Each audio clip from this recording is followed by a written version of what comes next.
அதிமுக ஆட்சியில் இந்த வால்பாறை சட்டமன்ற தொகுதியில் 95 கோடி மதிப்பீட்டில் கிராமப்புற சாலைகள் புதிதாக அமைச்சோம். சுமார் 60 கோடி மதிப்பீட்டில் வால்பாறை தேயிலை தோட்ட பகுதியில் புதிய சாலை பல இடத்துல அமைச்சோம். அதிமுக ஆட்சி வந்ததுதான் இந்த எஸ்டேட் பகுதியெல்லாம் நிறைய சாலைகள் அமைச்சு. ஆனமலை தனி தாலுக்காக உருவாக்கப்பட்டு இந்த மக்களுக்கு தேவையான உதவிகள் கிடைச்சது.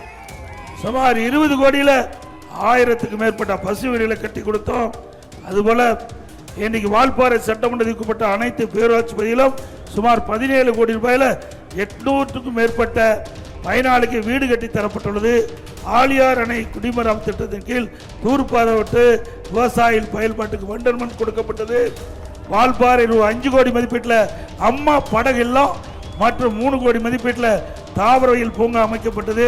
வால்பாறை நகராட்சியில் சுமார் 2 கோடி மதிப்பீட்டில் திடக்கல்வி மேலாண்மை திட்டம் நிறைவேற்றப்பட்டது.